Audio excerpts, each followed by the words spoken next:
Good evening, everyone. My name is Dan, and on behalf of Book Soup, I'd like to thank everyone for joining us for our virtual event with Jean Beauvoir in conversation with John Ostrosky discussing Bet My Soul on Rock and Roll, Diary of a Black Punk Icon. For further updates on upcoming events, please feel free to subscribe to our email newsletter. This evening's virtual event will end with a Q&A. To submit a question, please use the Ask a Question button at the bottom of the screen. If you see a question on that list that you'd like for our speakers to answer, please click the like button, and we will try to answer as many questions as time will allow. Also, please consider supporting my bookstore and the author's work by purchasing a copy of today's featured book. Just click the green purchase button directly below the viewer screen, and the link will redirect to our website where you can continue the checkout process. And Jean was kind enough to sign book plates for us. So the book plates are in the books and ready to go. And now a few words about our featured guests. John Ostrosky, the New York Times bestselling co-author of Ace Frehley's No Regrets, is the co-host of the Talking Metal podcast and a Berkeley alumnus who has performed with musicians including members of the Ramones and Twisted Sister. Jean Beauvoir is an American singer, multi-instrumentalist, producer, songwriter of Haitian descent. Guitar World featured him on its list of the 50 most influential Black rockers of all time. Beauvoir's worldwide music catalog contains over 600 published titles. As an artist, producer, and songwriter, he has sold in excess of 40 million records. It's crazy. And he lives in Naples, Florida, where he's joining us tonight. And without further ado, I'm going to turn my camera off and turn things over to Jean and John. So sit back, relax, and enjoy the presentation. Thank you, Dan. Thank you very much, Dan. Thank you. So, Jean, I got to start out by saying that it's an honor to be on here with you tonight. And it was a true honor to work with you on this amazing project. Thank you. Thank you very much. And the same. Thank you very much for your contributions and getting involved. Definitely. I love it. Now, I wanted to start out by talking about the beginning of the book and a really important moment in your childhood, which was amazing. And let me say, not only did you have a career or multiple careers during your childhood, but you've had, in my opinion, several entire careers in one lifetime, which I think is amazing. It almost feels that way, actually. It's pretty crazy. It feels that way. So we're gonna take this back for all of the viewers and the listeners to your high school days when you had your own truck, you owned your own equipment, and you were a musician and you were gigging. And there was one very powerful moment where your father, who only really had your best interest in mind, said to you that at the time, there weren't a lot of other Haitian rockers, and he thought that you really shouldn't go in this direction. And he gave you an ultimatum. And one of the lines that came out of your notes talked about you moving out of the house, and you said that was a sad day. And I can picture your mom crying as you were leaving, and that's how we begin this amazing story. And I just wanted you to talk a little bit about that time period. It was a very tough time. My dad supported me at the beginning. When he saw, he's an entrepreneur, I started selling, buying little mini bikes, fixing them up, and making money off of them, etc. To the point where I traded it for a drum set, and then I started getting into music, and it happened pretty quickly. I was playing drums first. I self-taught. I was playing all the great rock records that you could think of, Led Zeppelin, Kiss stuff, all different kinds of things. And I enjoyed that. And then I moved to bass very quickly, and then to guitar, and then to vocals. So before you know it, to get to the point here, is I joined a junior high school rock band. So this is around 7th, 8th grade. I had a teacher, it was a math teacher, and he had opened for the Who once. So he really wanted to do rock and roll. He saw that I was into it, and he said, well, let's do, very much like School of Rock now. So it's ironic that I ended up, writing a song for School of Rock. But it was like, let's do this, and we can have different guitarists, anybody who wants to be a guitarist, drummer, whatever. They could trade off, and we'd play at school events and school dances and everything. So at first, my dad thought, wow, he's really into this. I'd sit in the room and practice, hour after hour, weekends, through the night. And, he never liked that obsessive behavior, but he kind of looked at it and said, well, he's into it, so let him go run with it. So before long, I'm in junior high school rock band, and then I get the seen out playing at some clubs by Gary U.S. Bond's manager. And next thing you know, I find myself doing work with Gary U.S. Bonds. And I'm still young here. I'm 14, about to turn 15. And at that point, my dad, as soon as I finished that particular tour, he came home one day. Before that, he threw my drums out. That's why I ended up actually moving to the other instruments. He threw them down the stairs and out the front door because he got tired of hearing no. But he one day just came home and he said, I think that this is taking up too much of your time, and I don't like it anymore. So basically, as of tomorrow, it's up to you, but you have to make a decision. It's either all instruments are gone from the house or you're gone. And once you're gone, don't ever come back. And so, of course, I knew what I wanted to do. And my mom's sitting there, and, it was, that kind of relationship where he was the boss. It's old Haitian, parents. For the most part. But in this case, there's nothing she could do about it. And I just decided to leave. So the next day, he came home, and I wasn't there. And I didn't see him again till my first solo record. Which was around 85, I would say. That's right. Yep. Right. Drums Along the Mohawk. Now, you mentioned Gary U.S. Bonds, and I've got to, I don't want to give. I'm in danger of giving too much of the book away in this interview, but I promise you, I'm not going to do it. But there's just so many great stories. I want to touch on one part of this. Now, guys who are watching and gals, picture this. John's 14 or 15. They think he's an adult. They don't realize, because I think you had a mustache at the time, right? I did. Yeah, see, that's great. I probably put mascara on it too. Right. So you're down in Florida, going down there for gigs. You're on tour. You're hanging out on the beach with your bandmates, and at this point, you're the musical director of the band too, or most of the bands you played with. You ended up doing that, and then I think Gary calls you into the hotel room and says, "Hey, we just found out that you're 14 or 15, and you're still in high school, and you got to go back to school." That's right. So tell us about that. And you made a cool deal with your teachers. What I like is that they made a deal with you. They made it. I know, right? It's only in New York. No, but it was that was like a pretty crazy thing. He had spoken to my mom. So when he first found me, or John Apostle, who was his manager at the time, right? I know John, discovered me. You remember John? Okay. Yeah. Mm-hmm. He was the one. He was Gary's manager. He's the one who brought me on. He had basically told me, "Come on in." He named me Boo Boo, and he was like, "Come on in, Boo Boo. That's it. You just you can do what you want, hire, fire, whatever you want to do, and just make sure that you're where I need you to be when. I don't like to rehearse, so here are the songs," right. And pretty much that was the deal. And it was good. We had like carte blanche, because with the band, I could do a set of my stuff and start throwing in original songs plus covers, and then we'd do his set. And for me, this was like, you made it, because you're playing these, hotels and things like, you're sleeping all day and relaxing by the pool and eating well and getting paid and have nothing to spend it on. Well, I had something to spend it on at this point. But anyways, things were doing very well. So you kind of like, this is what I want to do. And then all of a sudden that summer, he walks into my room and he says, "Boo Boo, we got to talk." I said, "Uh-oh, what's going on?" And he said, "I spoke to your mom and you got to go back to school. I know you're going to be 15. And I said, "Yeah, oh, brother." I said, "But Gary, this is what I want to do. This is it. I made it." He said, "No, you're going back to school." And he says, "And don't worry, I'll work it out with the teachers so that, you can get out and do weekends." I'm going to be doing mostly what a lot of bands do now, fly dates, weekend dates. Right. Mm-hmm. And fly so dates.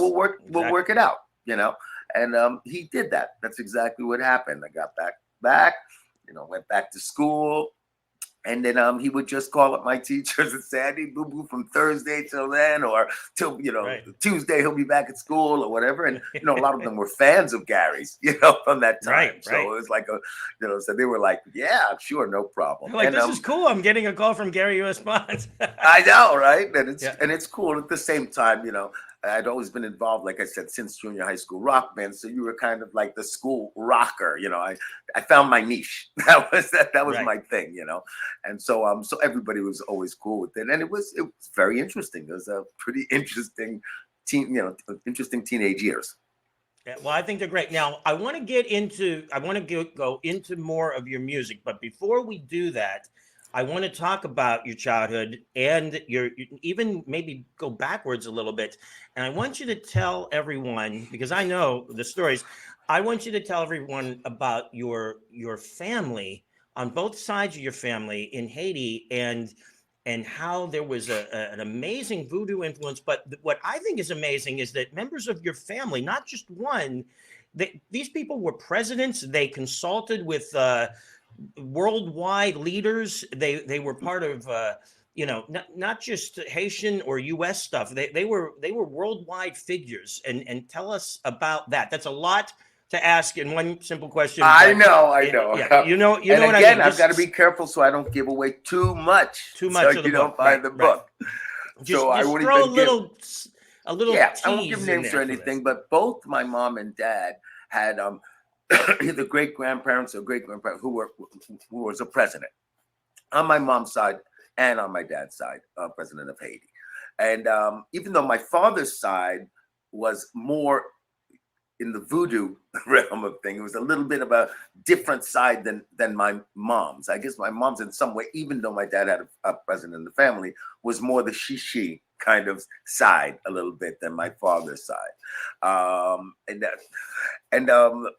just lost my train of thought for a second, but so anyways, so even though they both did that, my mom had my mom's dad was the ambassador to France. Okay, but on my father's side, voodoo was the main thing. And I have an uncle, Max Beauvoir, who was, I guess, rated the supreme chief of voodoo, but by New York Times, by a lot of press, because a lot of people, knew what he did and went down to Haiti, Day of the Dead, to go meet and did stories on him, because he was very well known. He was a scientist who became, he was studying science, and he went and became a voodoo priest and consulted a lot of, leaders and a lot of people. So it was, yeah, he was very powerful man. So I would spend summers with him.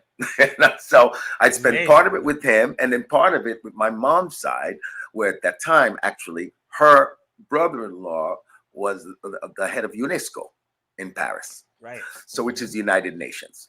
So he was very strict, and everything is so when you go there, you couldn't talk at the table. You had to, it was very strict on that side. And on my other side, with Max Beauvoir, we had this little parrot running around. He would just do voodoo ceremonies. I'd play drums for the voodoo ceremonies. There'd be chickens' heads being bitten off, sacrificing. All this stuff was happening.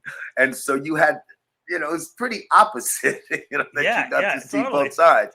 And then I end up back in Long Island, where I am, where, I'm the only black kid within I don't know how many miles that's playing rock and roll. It's completely different life, from both of those things. So it was, it's a very interesting story. I think you guys would enjoy reading about that. Yeah. Especially getting into the details of it. There's so many great details of it. And they even made a movie based on your Uncle Max, right? That's right. The Serpent and the Rainbow. So I don't know if you remember, but the book was actually, they fictionalized the film a little bit, but the actual book was the real story of scientists. I think it was one from Sweden, 2 other scientists who actually went down to Haiti to go spend time with Max, because he's credited with basically starting the whole zombie movement, because it's said that he had buried, I know this sounds very outlandish, but it's all there. You can read about it. Very outlandish, but that he had buried somebody in the 60s who came back to life many years later. So believe it or not, NASA was actually involved in this, in the Serpent and Rainbow initially, because of course they were curious as to if this zombie powder, which is the way they look at it, exists so that they could send, astronauts into space for a long period of time. Wow. And then from there, amazing. They turned it into a film. and of course, pretty cool. That's the story. Well, everybody, we elaborate about that in the book, so we're gonna end that there and make sure that everybody goes and checks that out, because that's right. Just right there. That's worth the price of the book. So, right there. So okay, so here's where I want to go next. I want to go into New York City.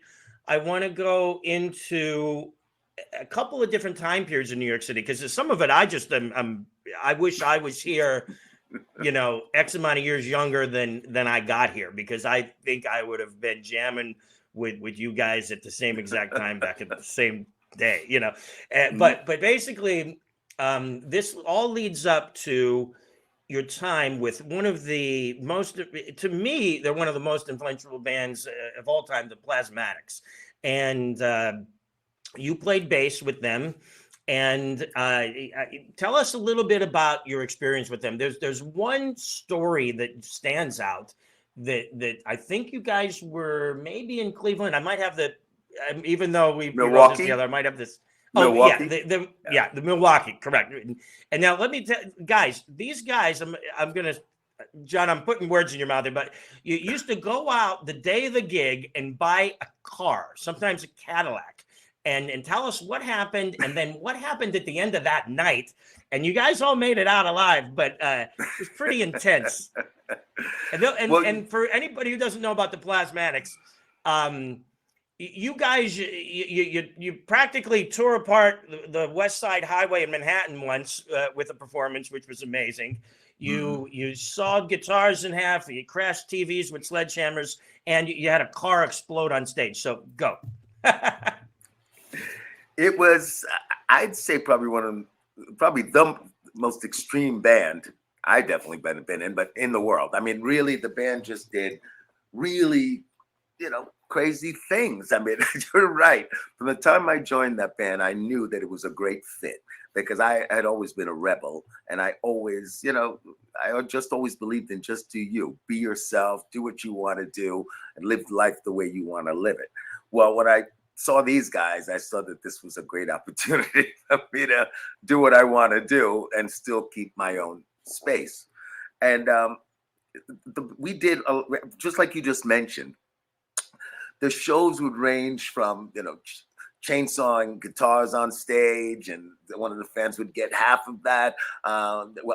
With the song Butcher Baby that we had chickens falling out of the ceilings to some of the shows, but these were safe chickens. They traveled with us. They were like roadies. They were with us all the time. And actually it was something that Wendy came up with to try to prolong their lives. So we'd take them, they'd fall out of the thrusters when she shot the shotgun into the ceiling, and then she'd turn around and they'd be falling, and people would be putting them back on stage, and it was pretty wild. Meanwhile, there's smoke going on. The music was so fast and hard and exciting. It was a real rush for me, and for the audience, the fans were some of the best fans I've ever seen. They was just so dedicated and so into the band, and and just the whole vibe and everything about us. So it's something that people should really delve into for the people who don't know about the Plasmatics, because the shows were just completely extreme, and it was basically, people I think came to see who was going to actually make it out of there alive. I had my mohawk singed off the back. At times I'd come like, where's part of my mohawk? It's gone. I can't believe it. And shot with shotguns, from the blanks, but still they can hurt. And with all that smoke and everything that's going on, it's just mayhem. The cars, like you said, we'd blow up Cadillacs on stage, and that hood it could go up 50 feet one day, 20 feet, burn the Calderon curtains once, who knows? But there's a lot of interesting stuff about this in the book too that I think could be enjoyable. We want to leave it at that. There's a great story that I think it's better left unsaid about right now. Unsaid. But if there's also a video on YouTube, guys, that you should just check out. And it was Plasmatics in New York City over by Pier. where the That's Intrepid right. is. Yeah, on a pier. That's right. And that's pretty amazing. That's just an amazing video. Everybody should The Pier watch Show. that. It's a great, it's a mini film, and yeah, that really give you a good idea of that'll give you what's going on. Now, one of the things that I want to get into, and because this was something that I really enjoyed hearing you, I enjoyed like writing this a lot with you. In reading all of your notes, was the whole process of getting your own record contract. So basically, you played with several groups. There's some we hadn't even mentioned, who even have major songs that everyone knows. Were Little the one group where you were wearing, and so the Flamingos. The Flamingos. That's what I'm talking about. The Flamingos. Right. The Eyes for You. Wait, tell everybody what that song is. I Only Have Eyes for You. I Only Have Eyes for You. Yeah. Yeah, that was Gary, his band. U.S. Month. I was the singer in the Flamingos. Flamingos were a vocal group, one of the greatest vocal groups of all time, and their hit song was "I Only Have Eyes for You." So that was very different from the Plasmatics, Right. But it's funny because there's an influence that came from them for the Plasmatics. Because if you notice in the Plasmatics, I wore a white tuxedo. And when I sang with the Flamingos, I was given a white suit, big shoes, and the whole thing. Yep. And of course, the suit was too big for me. I was by far the youngest member because it was the original members, and that is I was at that time, 16 or 17. That so is it amazing. was right there. And the first show was Nassau Coliseum on top of it.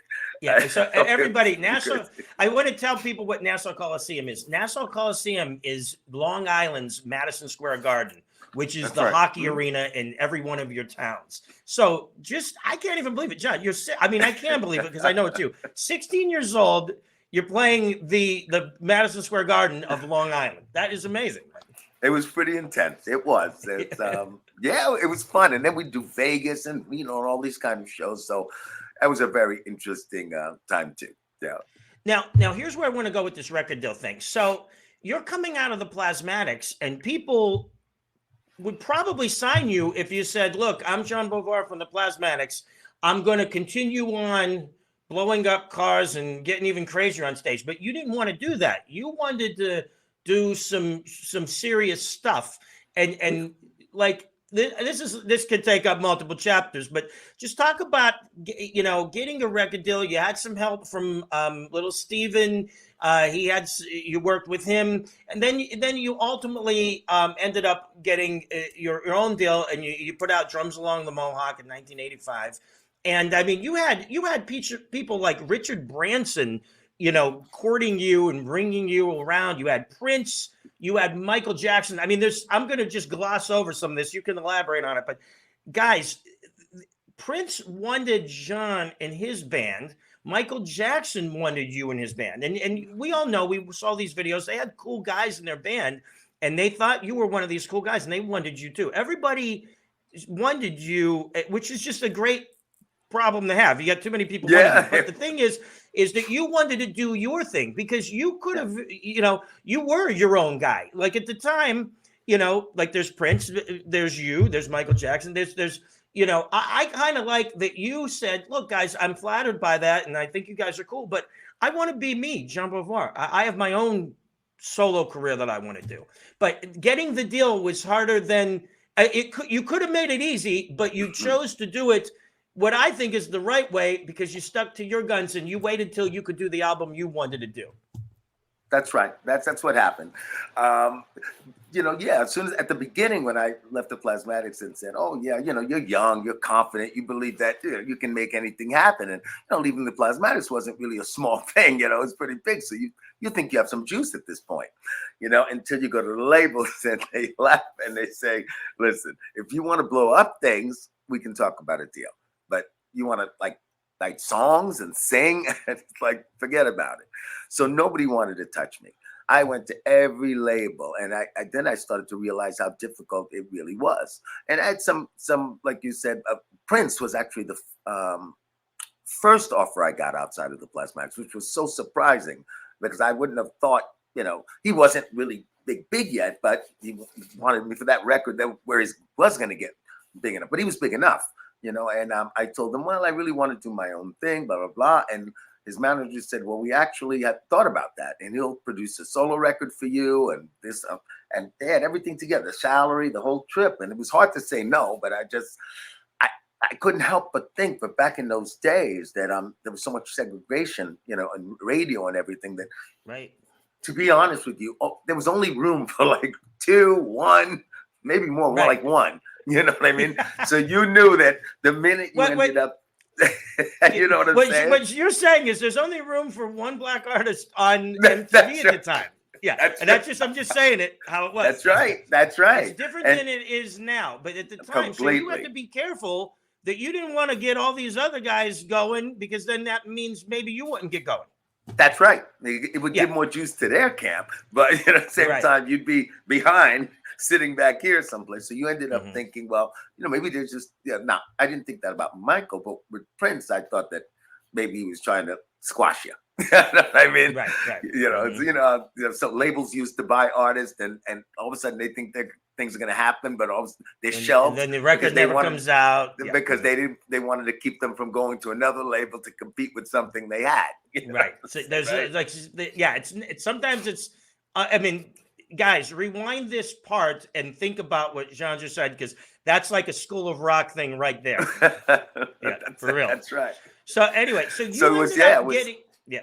Go ahead. You wound up, you had a couple of great managers who maybe one left, and you got a new manager, and then you ended up with the deal to do drums along the Mohawk, and you finally got that. And just talk a little bit about that time period. Now you had I have to just, and I want to just ask you one question about your time working with Kiss, which you did for several years, but this was your album came out after you had already written, hit Kiss songs.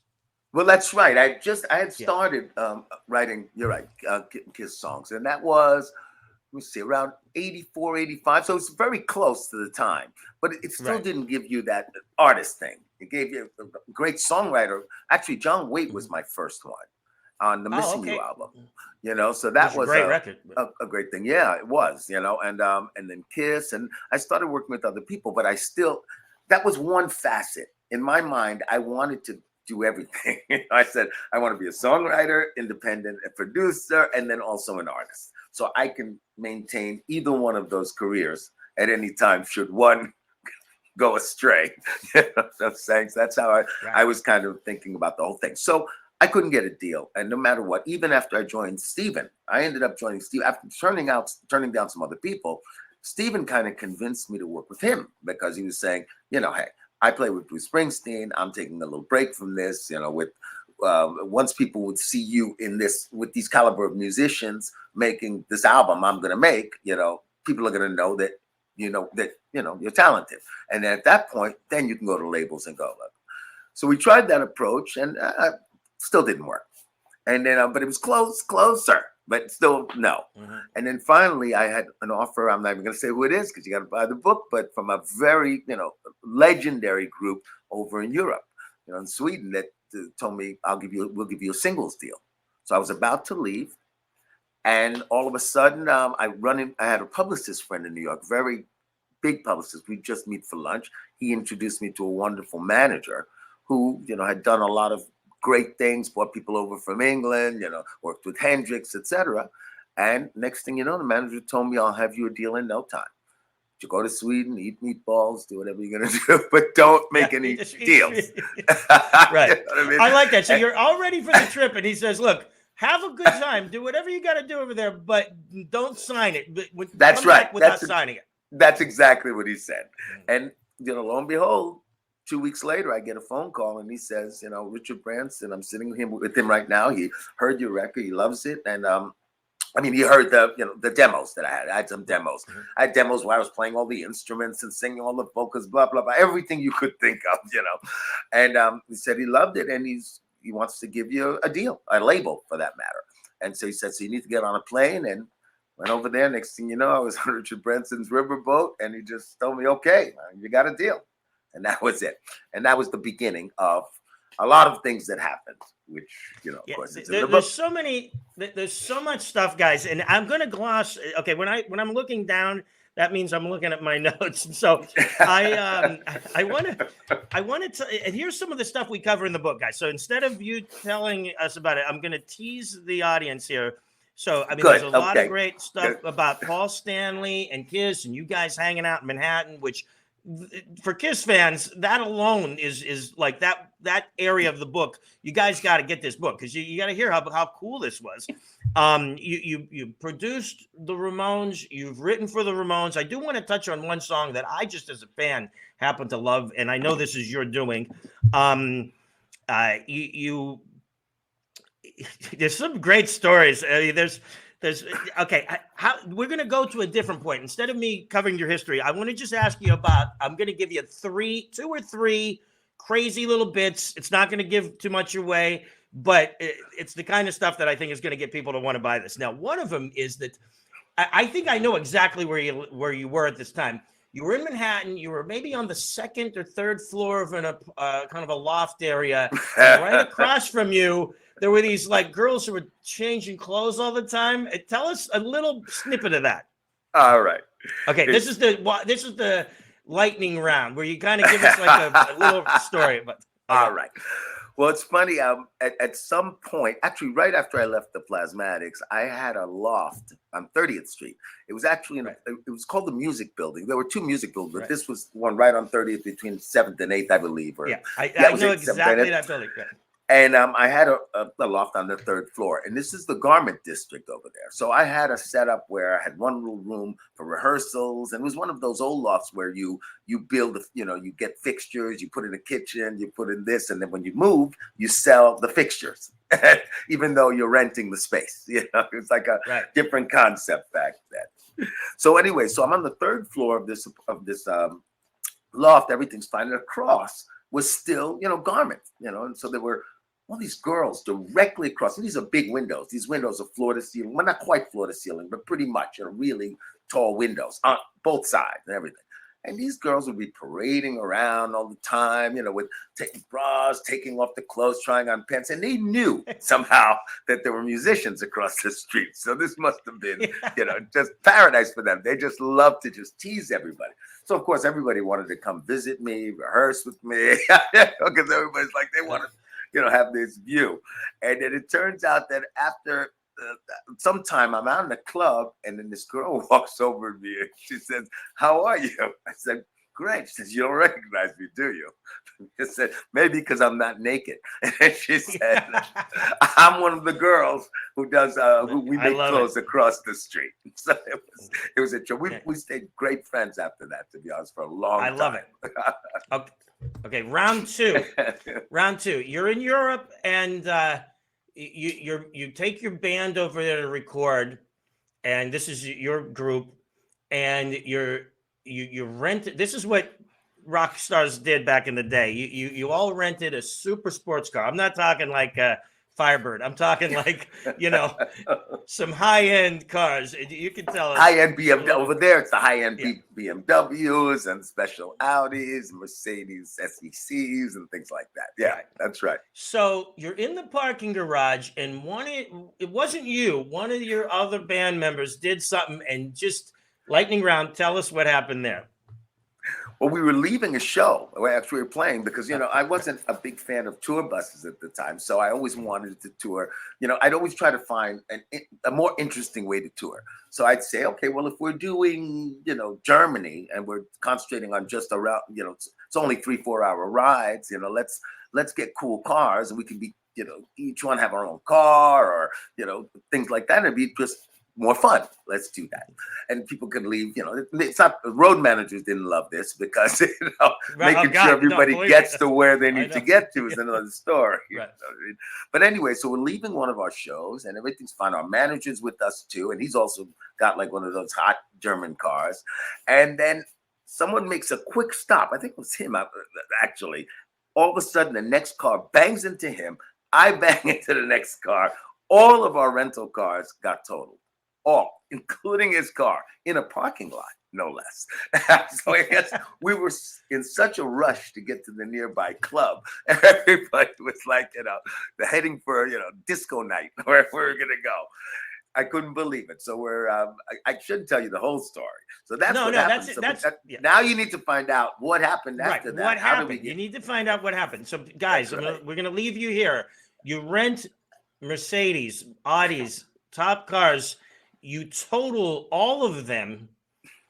And guys, if you're into touring, just you know how bad that is too. If you're just a regular person who rents a car, you know how bad that is. So just picture your band caused a lot of damage in 1 minute because you wanted to get to the disco. So okay, that's that.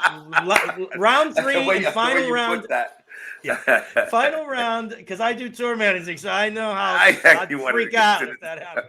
I know, right? If I was with you, I wouldn't freak out in the 80s or 90s, but if today in 2022, I would freak out. So okay.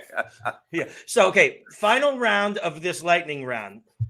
And I'm not even sure if I've got this completely straight. Okay. Okay.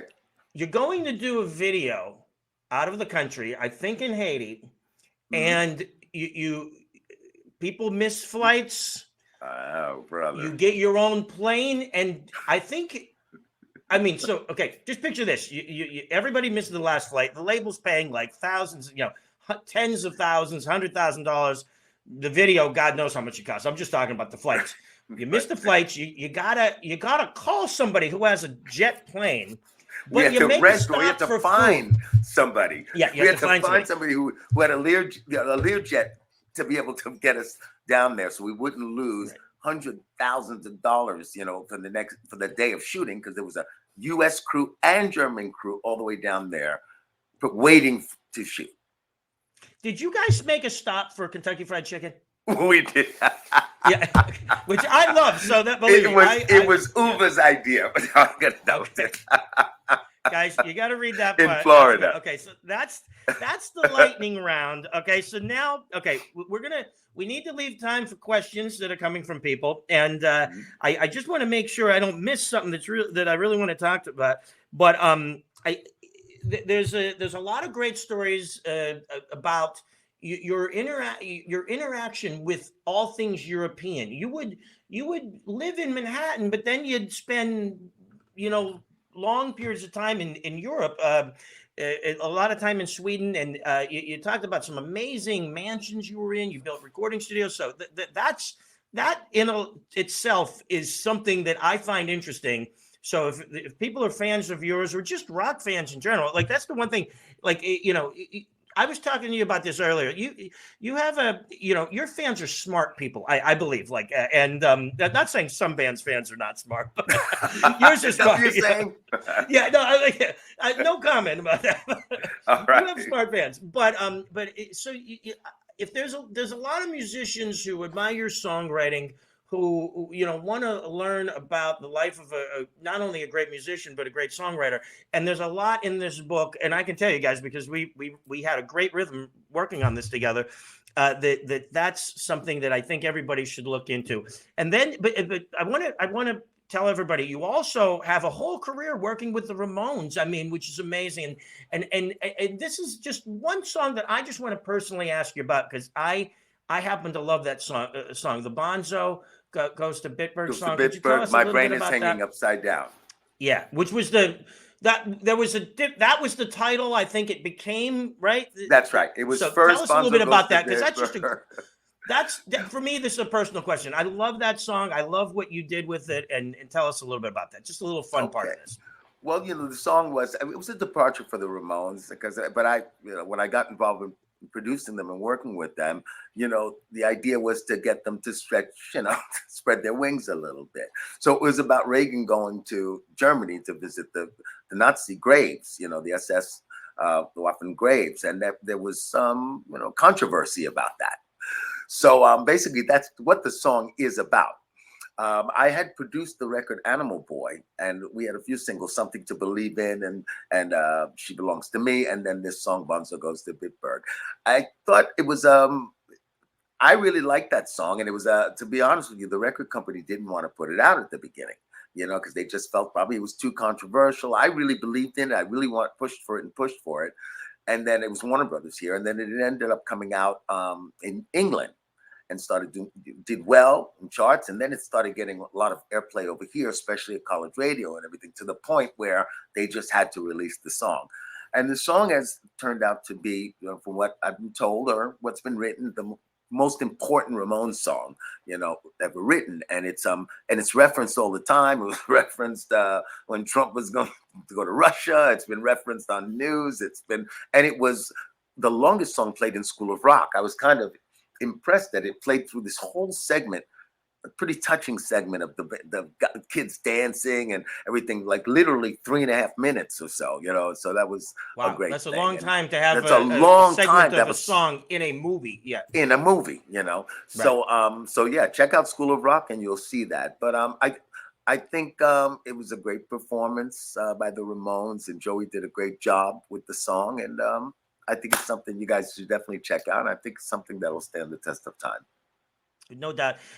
Guys, in the book, I'm just going to summarize a couple of things. There's great stories about Crown of Thorns, one of your bands. There's great stories about touring with Van Halen and Monster Rock stuff, Bon Jovi. Yeah, I mean, amazing stuff.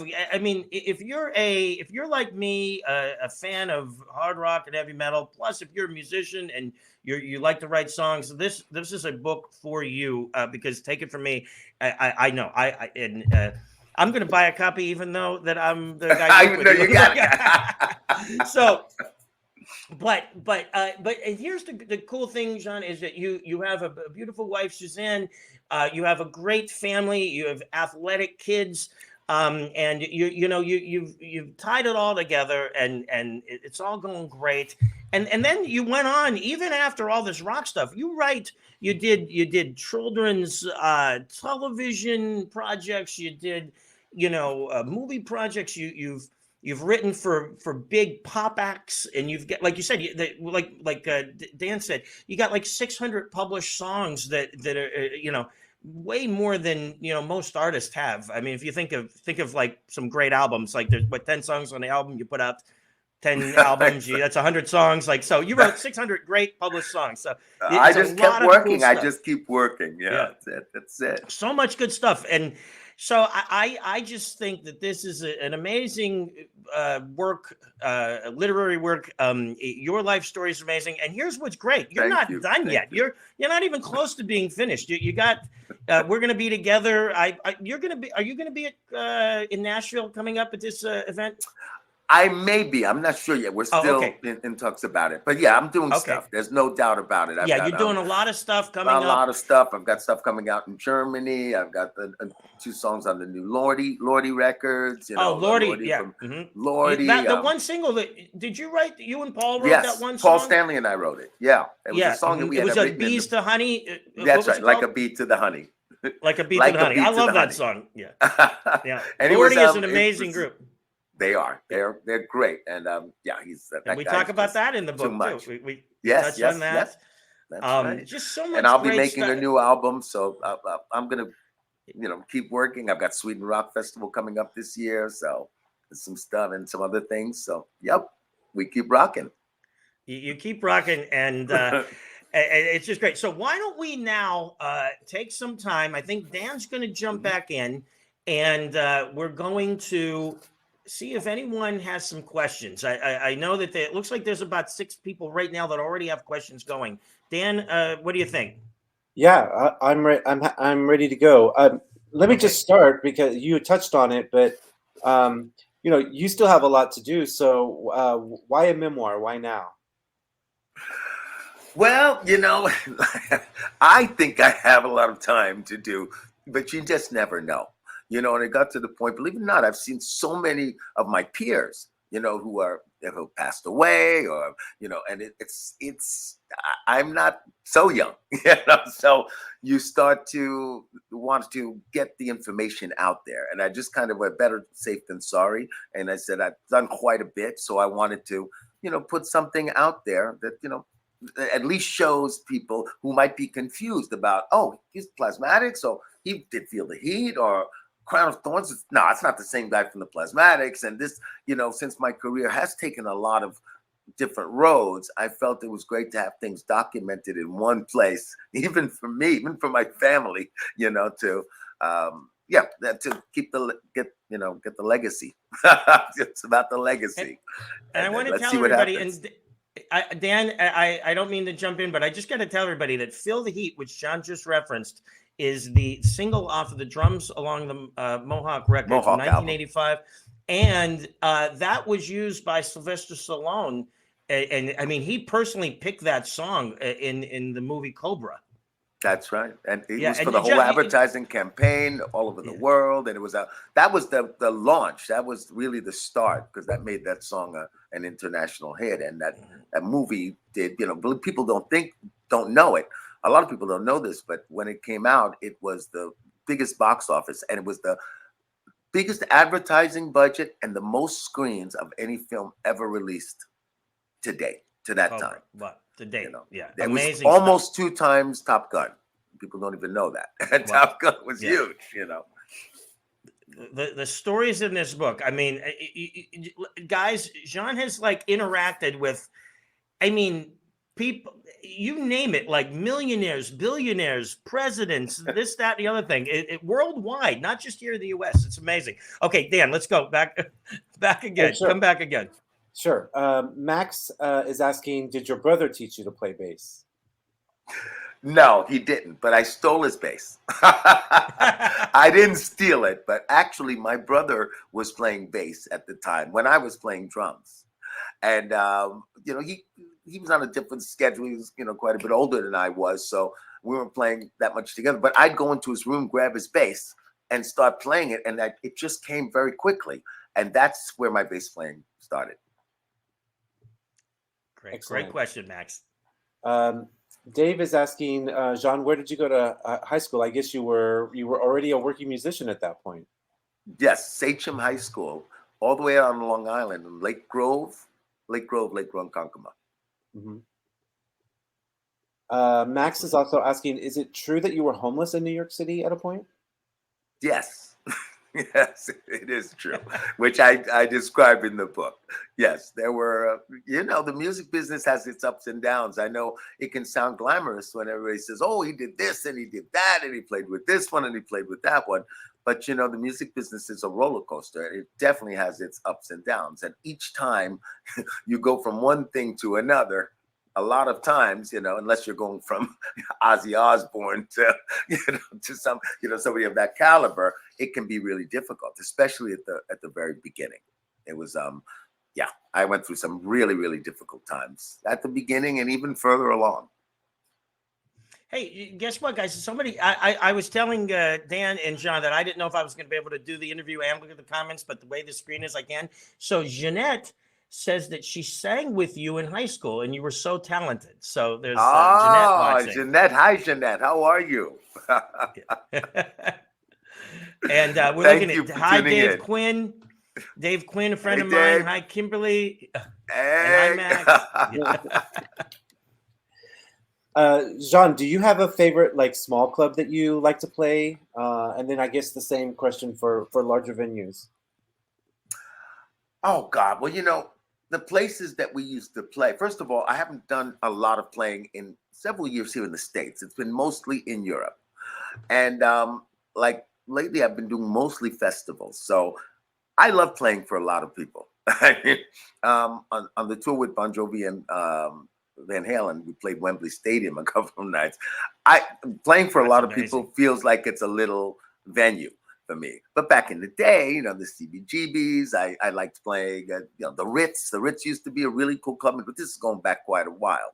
But there haven't been too many small clubs that I've played, practically none in the U.S. for quite a while.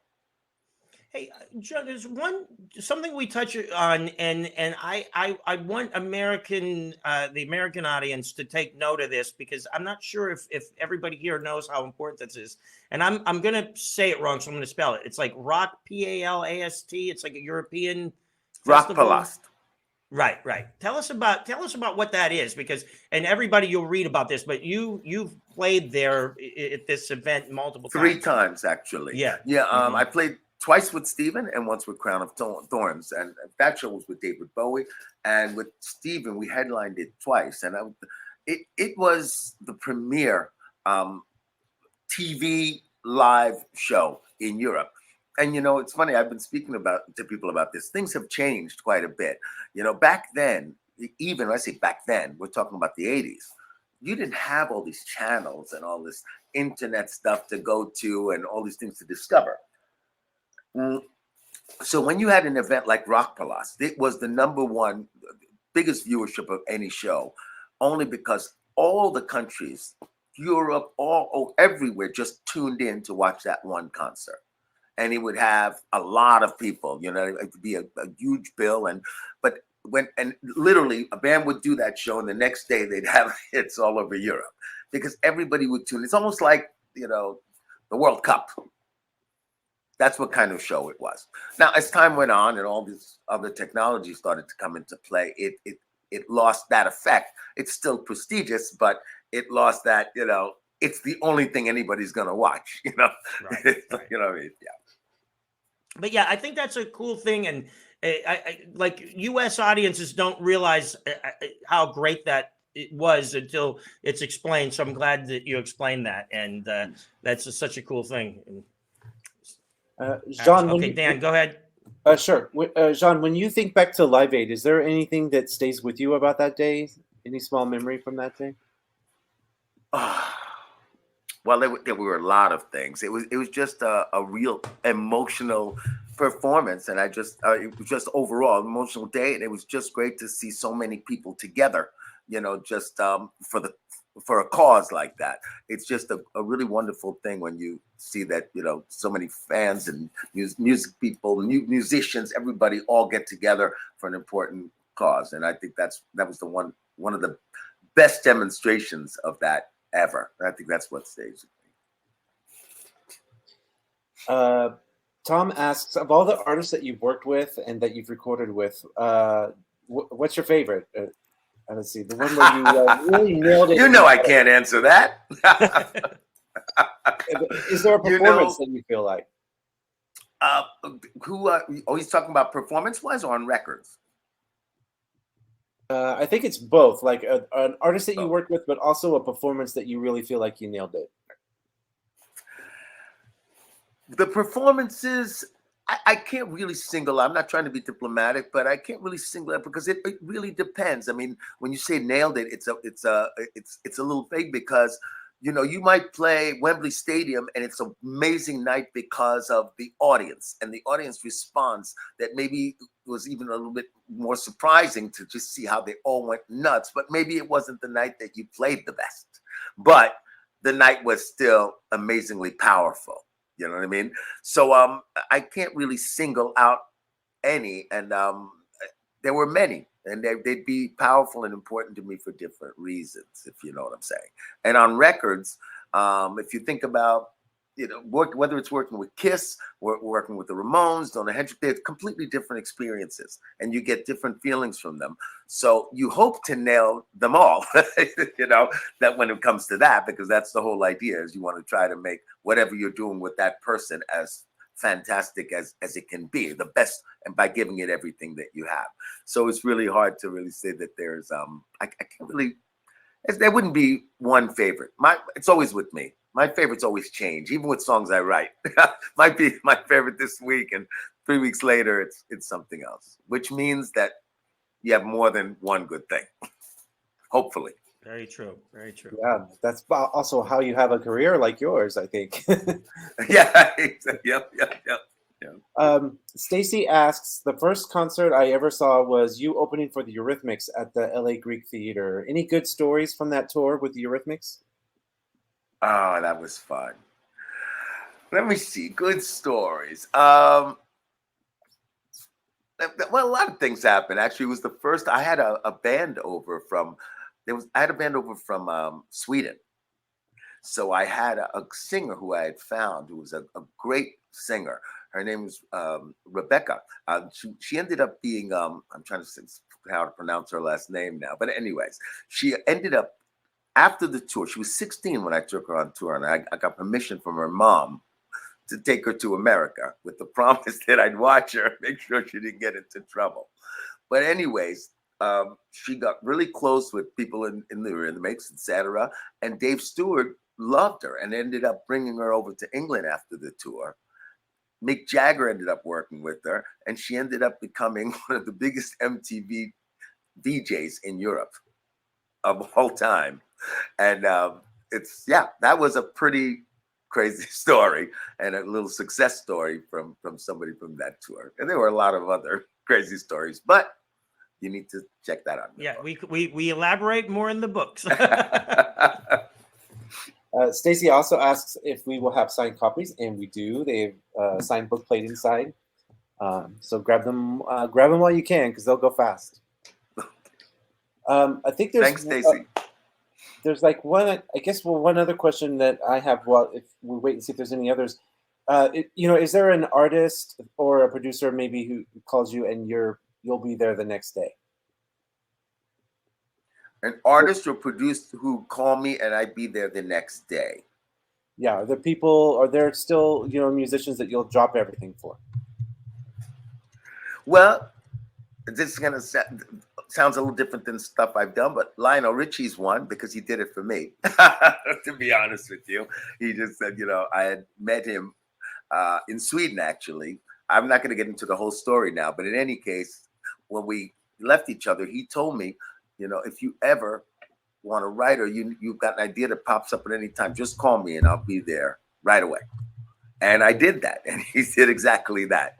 So I'm going to say him for now. And there's others that I have a lot. I love Elton John. I mean, I think he's an amazing artist as well. But there are many. But hopefully that answers that question. Absolutely. I think that's all the questions that we have in the chat. John, do you have any other questions? What is I'm not sure if it was you introduced a certain type of Chinese food to Paul Stanley, or Paul, I think it was Paul introduced it to you. What was that food? It was actually wontons and sesame sauce. I remember it to this day. Right. Because it's almost impossible to find. I tell people about it, and they go, "What?" But it was basically wontons in like a peanut butter sauce, right? And it, like Chinese peanut butter sauce. It was delicious. There's so many great stories about just your life with various musicians, including Paul. In New York City, because and not only is there cool stories about New York City, I am personally amazed at how you were like a superstar, like, in the club scene, hanging out with cool cars in Europe. I think Sweden, there was a lot of cool stuff. You had cool friends who were like royalty, like in the club scene all around the world. And you guys, you really rocked it. Like, now here's a no offense, but here's some of the tours I've been on. You play the gig, you go back to the room, you sit there, you get a TV dinner, and then you wake up the next day. That's from the front desk. We're not partying at discos in Europe, driving like, Well, I mean, I'm not going to say that things haven't changed, and I know even a lot of artists just tour very differently. It's not the way it was in the 80s. I mean, we were extravagant in the 80s and 90s, and I've got to say, I'm thankful I got to see some of it. It wasn't always fun, like getting arrested in Milwaukee and thrown in jail with your face in the snow and knee on your neck. But we definitely did have fun, whether it was extreme. And I always made it a point, always, and anything that I did, and I still try to do that, to try to make the experience as much fun as it can be. If you have to record, rather than, like you say, recording at the place right down the street that you've been to for the past 30 years, and you just go in and walk out, get a sandwich at the deli and go home. Mm-hmm. I take that same budget and say, okay, how about if we go to Munich, Germany, and rent a certain amount of cars, and I could stay in this neat hotel, and do this and go out to clubs afterwards. And, because I felt that it motivated everybody. It gave them a different experience, and, because a lot of these guys, maybe they've never been to Germany, or something. So to be at Munich and going to this cool club P1 at night, and it inspired them, because they woke up like, just exhilarated, if you know what I'm saying. So that's always a philosophy that I've had, to try to make things as much fun as possible. and sometimes at my expense, of course, but It's worth it because you were doing it to get your band guys, in the right mood to properly tour, and you wanted them to experience some of the coolness of doing this. That's right, exactly. That would in turn help their performance on record and on stage. So technically you could justify that as not just extravagance. It's you were doing it to help these guys. Now, that's right. We're coming up on 60 minutes, guys. So I want to just tell everybody that there's an amazing foreword written by Kermit Blackwood. Correct? Right, John? Yes, that's right. Yeah. With information that I didn't even know about at the beginning, to be honest with you. It's pretty right. So that's worth it right there. Even John Michael Jackson did not and know Prince. This. Yeah, the great story about Michael Jackson and Prince. And then a lot of amazing musicians, from Paul Stanley, who I keep mentioning because he's one of my favorite musicians, to Richard Fortus from Guns N' Roses, to you name it. They've all written little quotes that are on the sleeve of the book. And these guys love the book. I love the book. You love the book. Dan loves the book. I think everybody needs to hit that green button. If you love the book. Yeah, I love the book. So right under us, it says, purchase Bet My Soul on Rock and Roll here. Hit that green button. You will get a book that is signed. There's a book plate in there that's signed by Jean, and there it is right there. It's worth it. It's great. Book Soup is a great place. I've been there in person, and we were talking earlier that we were there together at Book Soup back in 2011. So it's a great That's story. Right. In Los Angeles. Yes. Mm-hmm. Yeah. So it's really cool, guys. Book Soup. Thank you, everybody at Book Soup. So thank you. Yeah. Thank you both. John, thank you for doing this, conducting the interview for us. That was great. John, thank you so much for your time. And I'm really glad. My pleasure, Dan. Now. Yeah. Oh, thank you. Thank you very much. I appreciate your support on the book. I really do. Thanks, Dan. Oh, absolutely. It's in our wheelhouse. We're the rock and roll. All right. All right. Good. And thank you, everybody, for joining and watching this. Thank you both, and we'll see you all soon in the real world. All right. Okay. Take care, guys. Bye-bye.